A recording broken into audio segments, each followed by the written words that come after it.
تسولف مع الجني بالساعات حتى يستمر على عقل المريض أو حتى يدخل المريض أحيانا بهلاوس السمعية. أنا أبغى أعرف حاجة واحدة، أبغى خاصة الرجال وكذلك النساء، لكن الرجال مهمين جدا عندي قدامي أنا، اللي يشوفني الحين قاعد يتكلم معي.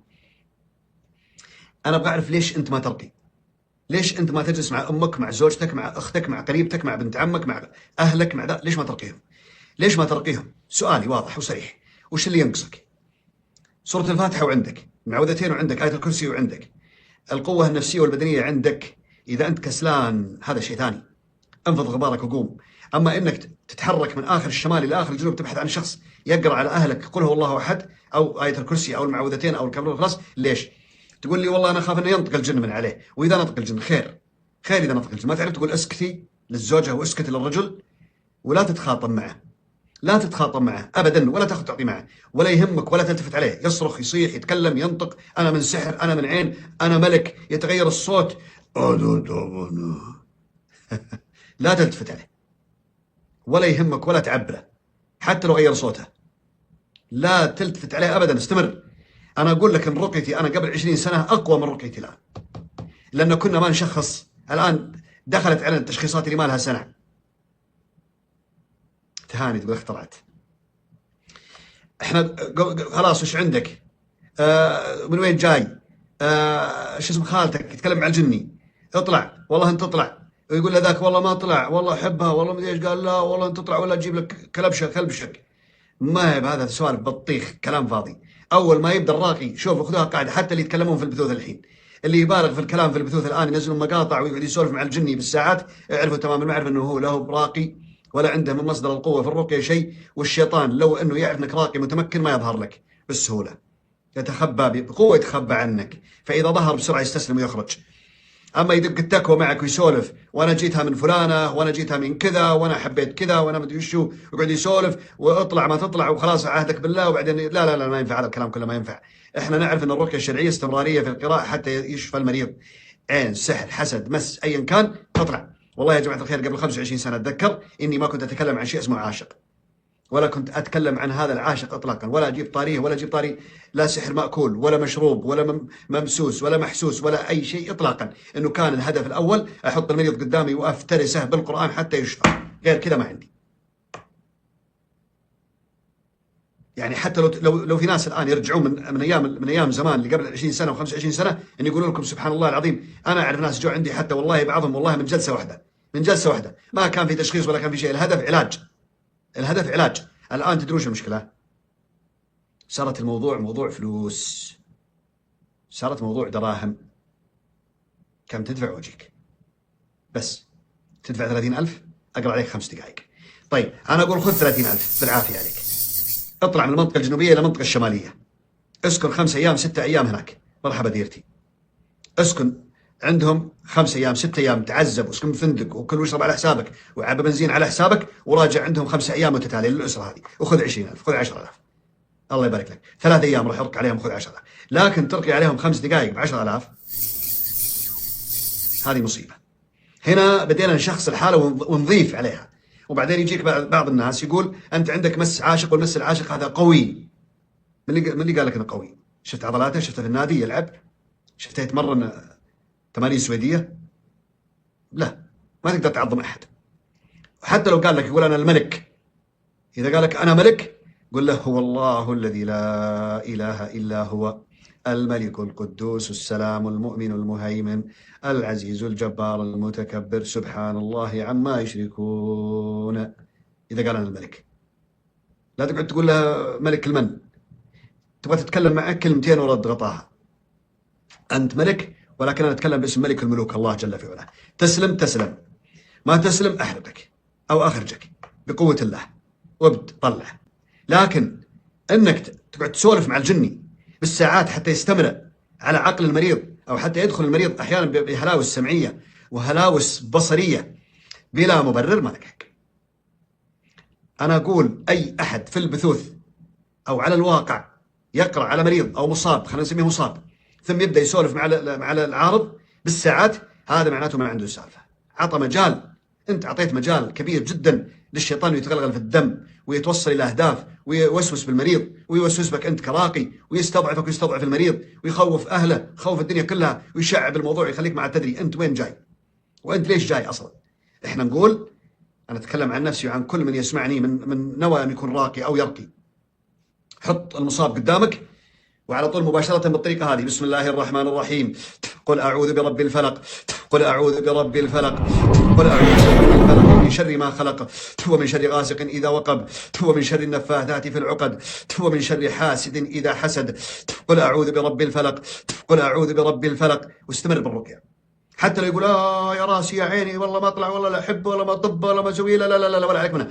طق المريض شيء خفيف على الجبين هنا، قل له اسكت يا فلان. محمد، قل اسكت يا محمد. محمد اسمعني يا محمد. اعوذ بالله من الشيطان الرجيم، بسم الله الرحمن الرحيم. قال موسى ما جئتم به السحر ان الله سيبطله، ان الله سيبطله، ان الله لا يصلح عمل المفسدين. ترجع بسم الله الرحمن الرحيم، الحمد لله رب العالمين، الرحمن الرحيم، مالك يوم الدين. ونبدا بالرقيه بالطريقه هذه حتى نخلص الموضوع، لا نكلمه ولا يكلمنا ولا علينا من الجني، ما نعطيه فرصه اصلا يتلاعب بالمريض ولا نعطيه فرصه يتلاعب بالراقي. هذا المفترض، سواء انت في بيتك ترقي عيالك او راقي بيجي يرقي عندك، بس اكثر من كذا وتجاوزات ما احنا ما نبيها. انت مين؟ شو اسمك؟ من اي قبيله من الجن؟ عمك حمر شموش ولا عنبروش؟ لا، مش دخلني فيها. انت بتناسبه ولا بتزوج واحده من بناتك ولا بتتزوج من اخواته؟ ما لك علاقه فيه. اقرا قرانك، اذكر دعائك، استمر باللي عندك، مرحبا نوف، حتى تنهي. عليك بالدعاء: اللهم يا حي يا قيوم، اللهم يا منزل الكتاب ومجري السحاب، أن تنزل شفاءك على عبدك الفقير، لا إله إلا أنت سبحانك، بسم الله الذي لا يضر مع اسمه شيء، أعوذ بكلمات الله التامات، لا حول ولا قوة إلا بالله، لا إله إلا الله الملك الجبار، بسم الله الرحمن الرحيم، بسم الله الرحمن الرحيم، الله لا إله إلا هو الحي القيوم، الله لا إله إلا. تستمر بالقراءة هذه إن أردت أن تكون يعني بشكل قاسي على الشيطان، تكون بشكل قاسي على الشيطان. إذا كانت تبغى قراءة هادية لا يتأثر المصاب وانت ما تتعب، تقرأ عليه بهدوء: بسم الله الرحمن الرحيم. هذه قراءتي أنا دائما، ثم أرفع الرتم في حالة إني أشوف إنه فيه شيء مؤذي. هذه قراءتي. وشوف أنتم حرين، قيموا، أنتم موجودين 15-16,000. أعوذ بالله من الشيطان الرجيم، بسم الله الرحمن الرحيم، الحمد لله رب العالمين، الرحمن الرحيم، مالك يوم الدين، إياك نعبد وإياك نستعين، اهدنا الصراط المستقيم، صراط الذين أنعمت عليهم غير المغضوب عليهم ولا الضالين. بسم الله الرحمن الرحيم، قل أعوذ برب الفلق من شر ما خلق، ومن شر غاسق إذا وقب، ومن شر النفاثات في العقد، ومن شر النفاثات في العقد، ومن شر النفاثات في العقد، ومن شر حاسد إذا حسد. بسم الله الرحمن الرحيم، الحمد لله رب العالمين. حتى خلص الفاتحة ارجع مرة ثانية: آمن الرسول بما أنزل إليه من ربه والمؤمنون كل آمن بالله. وتستمر وتنفذ. جي عند آية الكرسي، تقرأ آية الكرسي: الله لا إله إلا هو الحي القيوم، حتى آخرها. ترجع تقرأ في آية السحر: قال موسى ما جئتم به السحر إن الله سيبطله، إن الله لا يصلح عمل المفسدين، ويحق الله الحق بكلماته ولو كره المجرمون. وتستمر. بعدين إذا أنت مصر على أنك تتلف تماما هذا الشيطان أيا كان، لا تسأله أنت عين، أنت سحر، أنت مس، أنت عاشق، أنت باشق، أنت من وين جاي، ذكر أنثى، من اللي أرسلك، من اللي جابك، خالتك، عمتك، لا تسأل. تقرأ بالطريقة هذه. أنا الآن ترى أنا عمري قارب على 60، لا تفكروني يا أبو أمس، أنا عمري قارب على 60، يعني أيام تكة واحدة أمسك 60 في الرقية أكثر من 30 سنة. لذلك أنا مريت بأشياء كثيرة جدا بقول لكم إياها. لو أنت تبغى تأثر جدا على العارض وعلى المصاب حتى يشفى بإذن الله، خلاص قرأت الفاتحة وقرأت المعوذات وجميع الآيات، ترجع: أعوذ بالله من الشيطان الرجيم، بسم الله الرحمن الرحيم، قل أعوذ برب الفلق من شر ما خلق، قل أعوذ برب الفلق من شر ما خلق، ومن شر غاسق إذا وقب، ومن شر النفاثات في العقد، ومن شر حاسد إذا حسد. وتستمر ولا تتوقف. سورة الفلق بدون ما تعد بيدك 10 15 30 90 40، لا، بعدين تدخل كلمة التوحيد وسط الرقية. يعني وانا قاعد ارقي اقرا الفاتحه بعدين اقول لا اله الا الله وحده لا شريك له، لا اله الا الله الملك الجبار، اعوذ بالله السميع العليم من الشيطان الرجيم، بسم الله الرحمن الرحيم. تقرأ خواتيم سورة الحشر: لو أنزلنا هذا القرآن على جبل لرأيته خاشعا متصدعا من خشية الله وتلك الأمثال نضربها للناس لعلهم يتفكرون، حتى آخرها. واحد يقول فيني حرق، لو استمريت شوي ممكن أحرق كل شياطينكم اللي فيكم بإذن المولى سبحانه وتعالى بكتاب الله، بدون ما أسأل ولا لي علاقة فيك أنت من وين جاي، وش أنت أصلا. أنت مهما كان أنت خلق، أنت أيها الجان الموجود في هذا الجسد، أنت خلق من خلق الله وضعيف جدا، لا تملك لا حولا ولا قوة لا لنفسك ولا لأحد من قبيلتك ولا من عشيرتك. مهما بلغت من العفاريت، من المردة، من الشياطين، من الأبالسة، من وين ما تكون، ما تستطيع تفعل شيء ما قدره الله سبحانه وتعالى. فالمفترض أن يكون معشر الرجال خاصة بصفة عامة، يكون الرجال بصفة عامة يكون يتعلمون الرقية حتى يرقون بيوتهم. يستطيع أي أحد، مستحيل يكون في أسرة كاملين ما أحد فيهم يقدر يقرأ على الآخر. بالنسبة للي بعيد مرة ثانية، بالنسبة للأخوان اللي يرقون وياخذ ويعطي فترة طويلة جدا من الكلام مع المصاب، أنت مين؟ إيش اسمك؟ وش ديانتك؟ وش كذا؟ ليش جيت؟ متى بتطلع؟ من اللي سحره؟ خاله؟ عمته؟ عمه؟ ممكن توقع مشاكل بين الأسر، والشياطين تكذب حتى بالمنامات. الشيطان قد يأتي لك بعمك سحرك، يأتي بزوجتك تسحرك، وهو لا، ما فعل هذا الأمر أبدا. كلهم يستطيع إحضارهم لك، إلا نبي الله محمد عليه الصلاة والسلام ما يستطيع يحضره إلا بهيئته الحقيقية، إذا جاء فهو رؤيا. أما بعد ذلك فكلها من الشياطين تتلاعب بعقول المرضى وعقول الرقاه، أغلب الرقاه اللي ما يتنبه لمخادعة الشياطين. لذلك أنا أنصح نصيحة لوجه الله أن نحاول بجهد المستطاع أن نتعلم الرقية. طيب واحد يقول برقي نفسي بس ما أستطيع. قلت لكم كثير مرات أنه أنا أول ما أمسك الرقية لأول مرة أبدأ الرقية على نفسي أنا.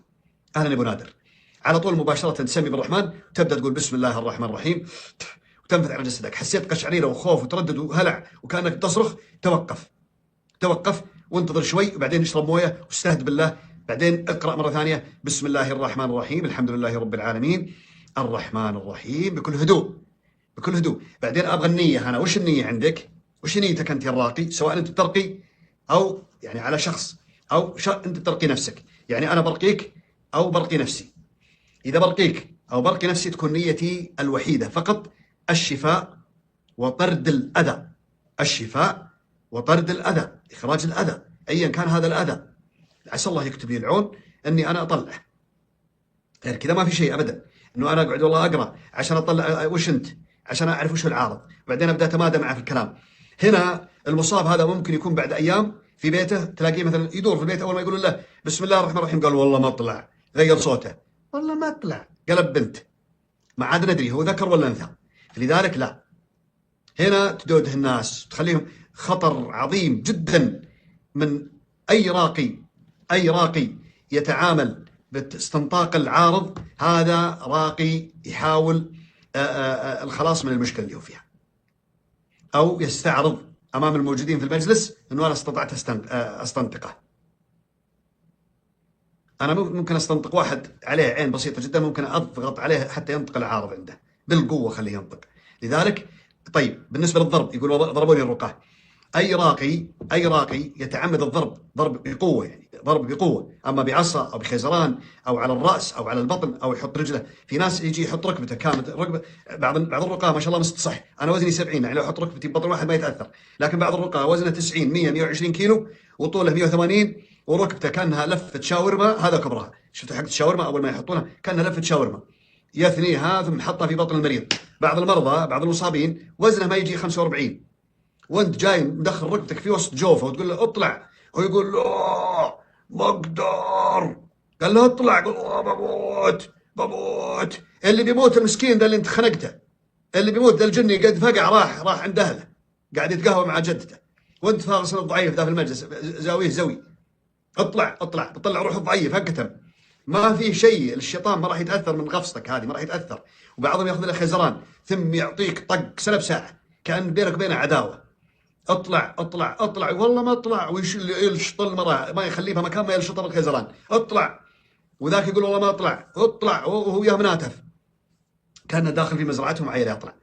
يا ابن الحلال العارض هذا طائف، هذا طائف فقط، يعني زي الريح زي الحراره زي البخار، ممكن في اي لحظه شبط مع رجل الرجال، وهذا قاعد تضرب فيه الليل كله، ولا مزوي بركبته ولا بساقه ولا عند الاذنه مندس، وخلاص ما راح تستفيد انت من عنده شيء. الله يشغل ابليس. نعم الله يشغل ابليس.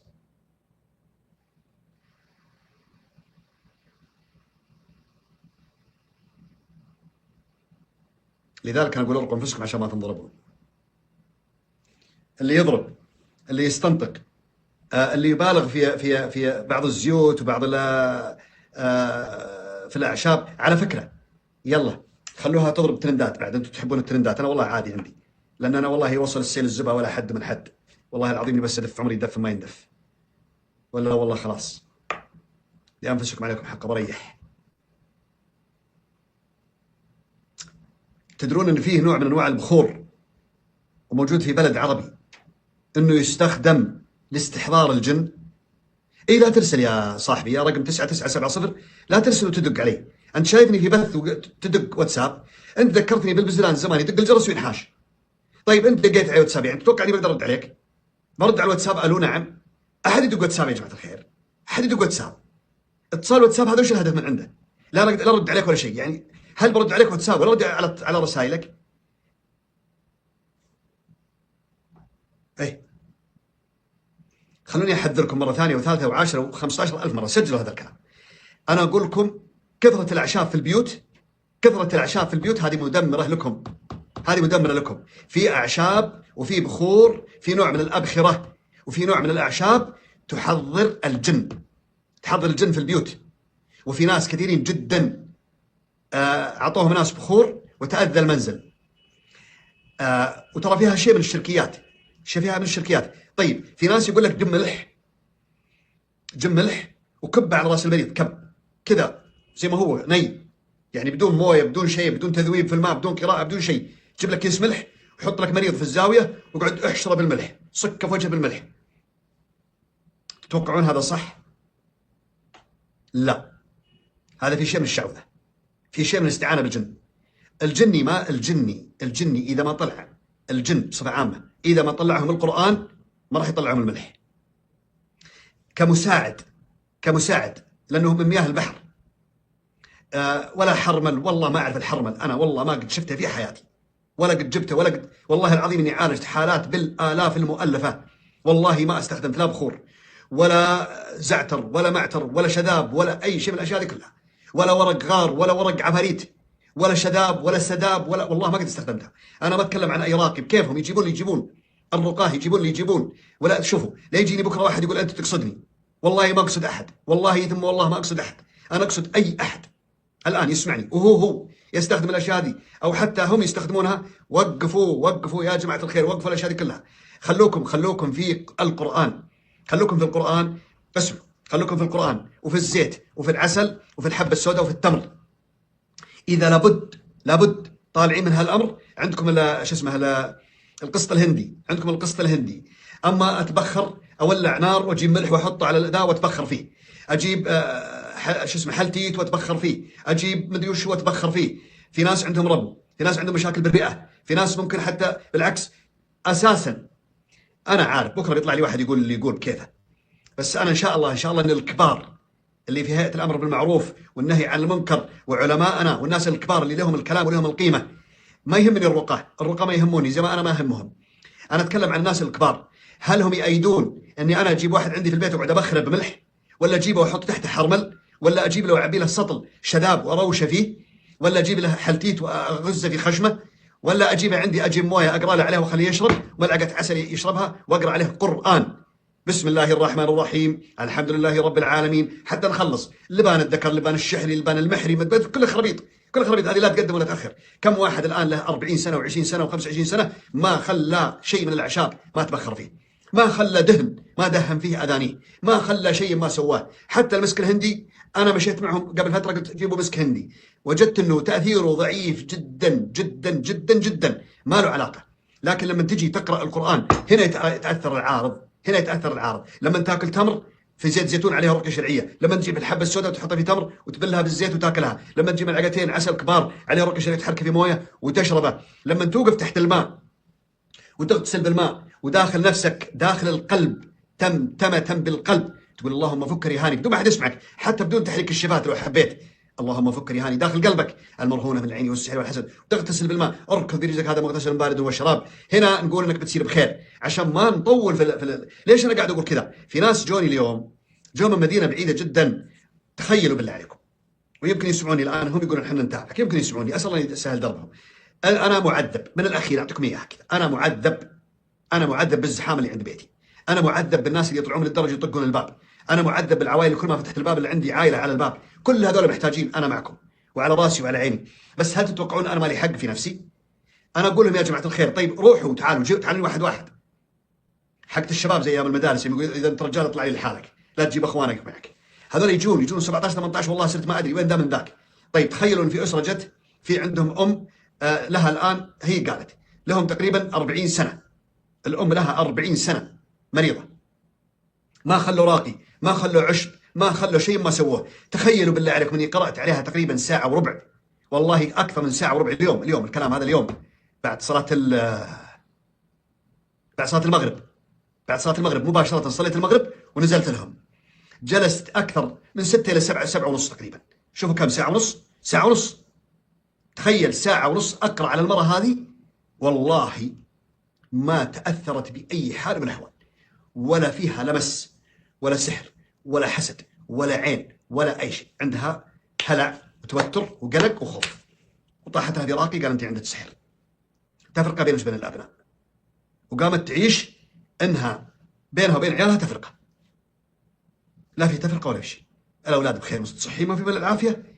المراه قريت عليها، يعني تخيل بالله عليكم حتى لدرجه انه طبعا هي مره كبيره، تخيل لدرجه انه قمت اقرب على اذنها كذا واقول بسم الله الرحمن الرحيم، والله ابغى، قلت خليه يتكلم، انا ابغى الجني ده يتكلم، قلت هذا يمكن مريد، اقرا ايه الكرسي داخل طبله الاذن، ساكت ولا شيء، قلت خلني اقرا ايات لعل اذا كان في شيء يجي، قرات اينما تكونوا ياتي بكم الله جميعا، اينما تكونوا ياتي بكم الله جميعا، افحسبتم انما خلقناكم عبثا وانكم الينا. طيار طارت عينك يا عدو الله ابليس، طيار، اسمع ايش بقول لك عشان الطيار حقك.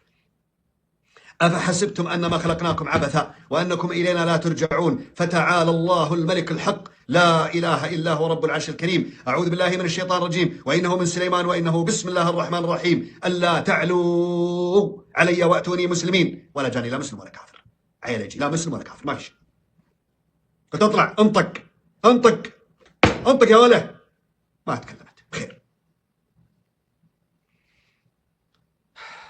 قلت يا امي، قالت لي قلت انت بخير، قالت والله، معناته انها مقتنعه انها بخير، قالت والله العظيم طيب واللي قاعد اشوفه واسمعه، قلت انت موهومه ما في شيء، والله بخير يا بنت الحلال، هذا زيت هذا عسل هذا ماء هذا كذا، روحي تعالجي روحي نام، روحي عيشي الحياه، طلقوا في البر.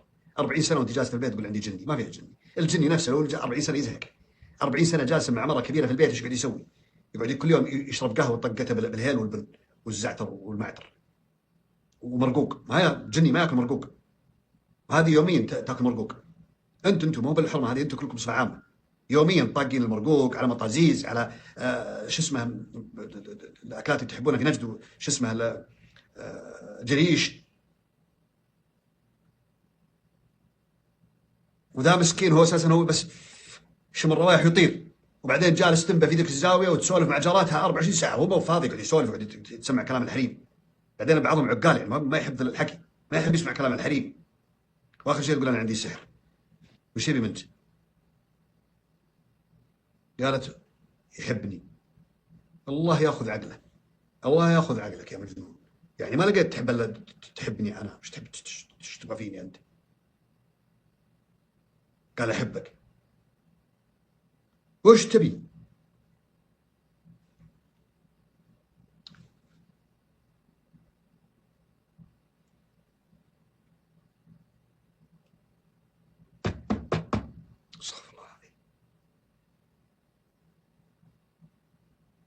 لا تقلقون، لا تقلقون، ما فيكم الا العافيه.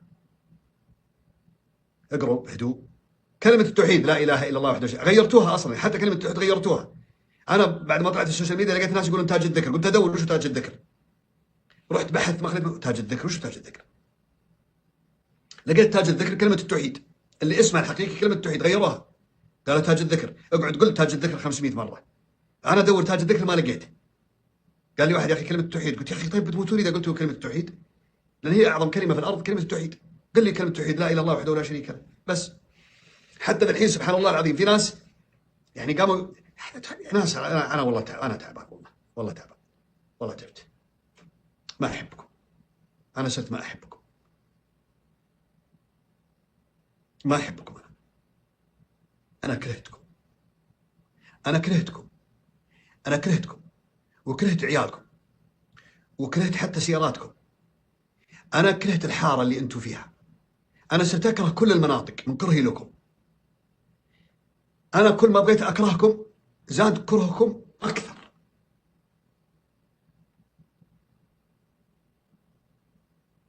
انتم اعداء بالنسبه لي. انا ما اتمنى لكم الخير، صرت اتمنى اني انا اشوفكم بخير بس، ومع ذلك اكرهكم.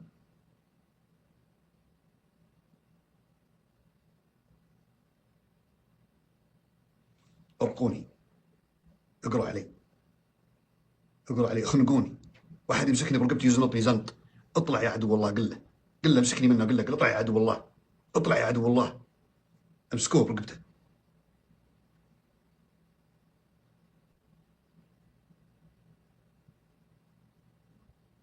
من يتكفلني منكم؟ من يتبناني يقرا علي؟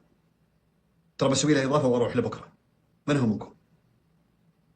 بس ترى بنطق. اول ما تقول لي بسم الله الرحمن الرحيم بنطق واهددك. اقول لك والله لا اكسرك، والله لا اقع وجهك. والله تخافون. بمثل عليكم. اول ما واحد يبدا يقرا علي قلت لا اذبحك اخر، واقوم اشوتك.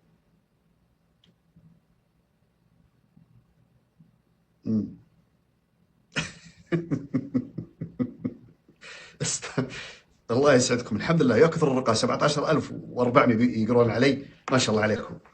شوفوا صلوا على رسول الله. انا ليش قاعد اقول لكم هذا الكلام؟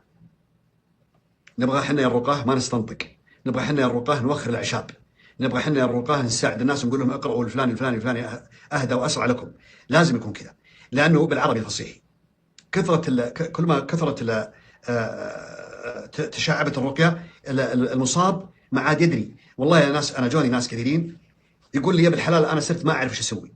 قلت ليش؟ قال رحت الواحد اعطاني زيت واعطاني حلتيته واعطاني عنزروت واعطاني ايش تسمونه قبل شوي شجره قلتوها ناس كاتبينها قبل شوي، والله ما اعرفها حتى ما اذكر اسمها. شجره كاتبينها انتم قبل شوي ما ادري ايش. اكتبوا بالله. حرمل صالح. نعم يا صالح ريم. اي واحد كان حرمل والله ما اعرفه ولا قد جبته ولا ادور عليها نص الحرمل. الحرمل ايه؟ يقول جاب لي حرمل وقال تبخر فيه، واحد جاب لي جاوي وقال تبخر فيه، واحد خلط لي ملح ومستكه ومدري ايش وثوم ذكر.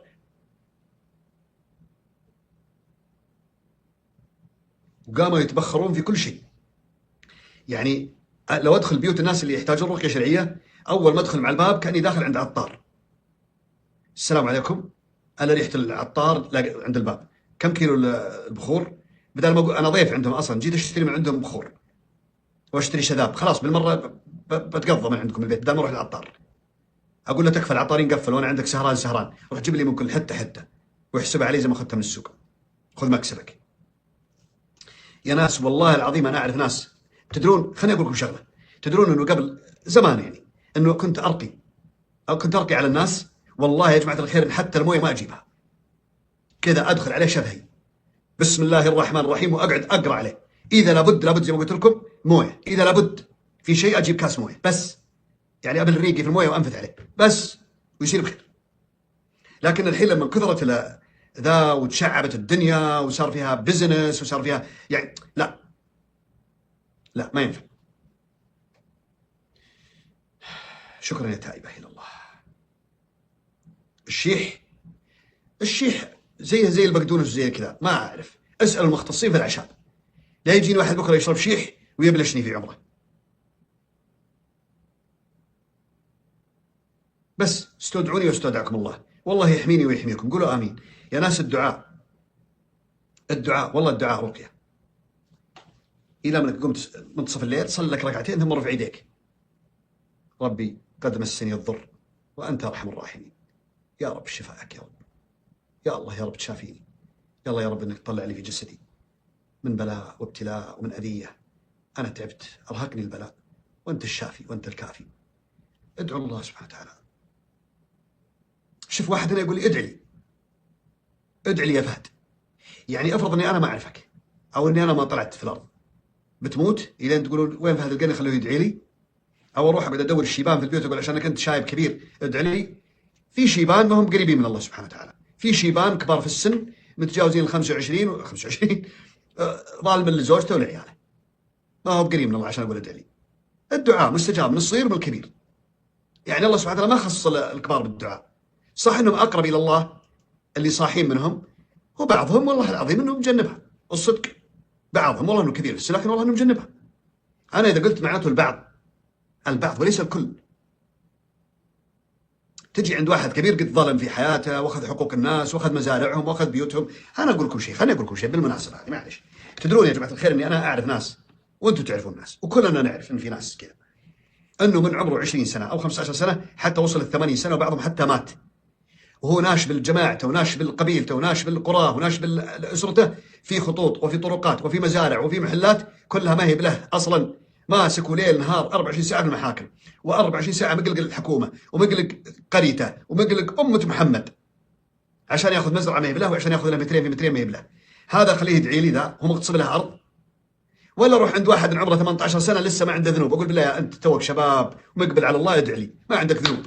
ما هو بزي ذا اللي عمره 70 سنه وقد اخذ حقوق خلق الله، ولا متورث عن ابوه واخذ حقوق اخواته واخوانه وكل شيء، واصل عمره 75 سنه ولا 80 ولا 90 ولا 65 ولا 60 وماكل من حقوق اخواته وحقوق اهله، واجي اقول له ادعي لي. هذا كيف يدعي لي وما كان ورث امه وقته؟ فلذلك احنا ما نقول والله اللي قريب من فلان واللي بعيد فلان، كلنا خلق الله وكلنا مسلمين، وقد تكون دعوه مستجابه من امراه جالسه في بيتها تاكلها العين تقول هذه ما عندها شيء، تقول لك روح الله يوفقك ييسر امرك، دعوتها تجيك، وتروح الواحد اللي لحيته الى هنا وفي الصف الاول في المسجد وهو ظالم مبين. صح كلامي ولا مو صح؟ صح كلامي ولا مو صح؟ بالله عليكم كلامي صح ولا لا؟ ما في ناس بلغوا ما بلغوا من الاعمار ولحيته يلا 3 أشهر تصلح في الصف الاول في الصلاه وهو ظالم مبين. فيه